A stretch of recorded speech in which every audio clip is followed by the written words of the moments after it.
என் பேர் வந்துட்டு மதினா பேகம். எங்க ஹஸ்பண்ட் நேம் வந்துட்டு ஆரம்பி. எங்க கல்யாணம் ஆகி 42 நாள்ல என் ஹஸ்பண்ட் வந்துட்டு சூசைட் பண்ணிட்டாரு. சூசைட் பண்ணிட்டாரா இல்ல யாரும் எது பண்ணிட்டாங்களா அப்படின்னு தெரியல. அவங்க அம்மா மேலே அவங்க பாட்டி மேலே எனக்கு சந்தேகமா இருக்கு. என்னோட பொருட்கள் எல்லாம் நகையெல்லாம் திருப்பி தரேன் அப்படின்னு சொல்லி அரியமங்கல காவல்நிலையத்துல புகார் கொடுத்திருந்தோம். திருப்பி தரேன்னு சொல்லியிருந்தாங்க. அது ஏசி ஆபீஸ்லயும் திருப்பி வாங்கிக்கோங்க அப்படின்னு சொல்லிட்டாங்க. தரேன்னு சொல்லி இப்ப போய் கேட்டதுக்கு நாங்கெல்லாம் திருப்பி நகையெல்லாம் திருப்பி தர முடியாது அப்படின்னு சொல்லிட்டாங்க. எல்லா விதமான எவிடன்ஸும் கொடுத்தோம். எந்த ஒரு விசாரணையுமே விசாரிக்கல. சாட்சியாளர்களை கூட்டிட்டு போனதுக்கு விசாரிக்கவே இல்லை.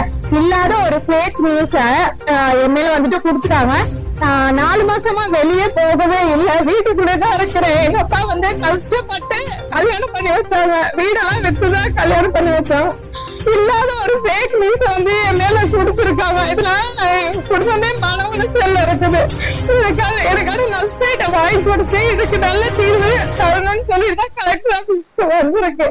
என்னோட ஹஸ்பண்டோட டெத் ரிப்போர்ட் 6 மாசத்துலயே இன்னும் வரவே இல்லை. எனக்கு மர்மமா இருக்குது, சந்தேகமா இருக்குது.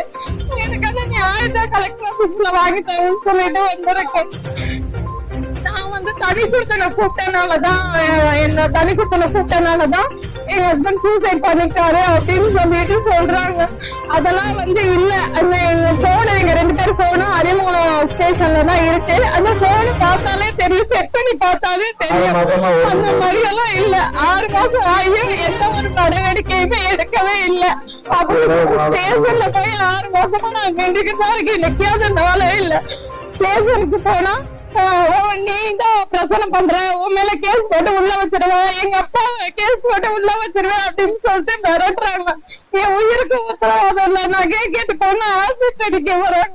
நீங்க என்ன ஒரு ஏழத்தை வாங்கி கொடுக்கணும்னு வந்திருக்கீங்க. கூப்பிடவே இல்ல. சொந்த வீட்டுக்காரனுக்கு கொடுத்துட்டு எடுத்து தனி கொடுத்தணும். அவங்களாதான் தனி கொடுத்தணும். அவரதான் முடிவு எடுத்தாரு. அவங்க அம்மா வந்துட்டு அவங்க அம்மாவோட கேரக்டர் சரியில்லாதனாலதான் அவர் இந்த முடிவு எடுத்தாரு. ஸ்டேஷன்ல வந்து இன்ஸ்பெக்டர் வந்து இந்த மாதிரி உங்க பஞ்சாயத்தை நான் முடிச்சு விடுறேன், நகை நட்டு பேங்க்ல அக்கௌண்ட்ல பணம் இருக்கும், பணத்தை திருப்பி நகையை திருப்பி வந்து கொடுங்கன்னு சொல்லி சம்மதம் சொல்லி நான் சரின்னு சொன்னேன். இப்ப வேணா வந்து அசால்ட்டா எந்த ஒரு பதிலும் இருக்க முடியாது. நம்ம வந்து ரொம்ப போனா இப்ப நின்று வர வேண்டியதா இருக்குது. நாங்களும் கஷ்டப்பட்டு தான் வந்து இந்த கல்யாணம் செலவு பண்ணி வச்சோம். எங்களோட நஷ்டத்தை வந்து நீங்க வந்து நினைச்சு பார்க்க மாட்டேங்கிறீங்க.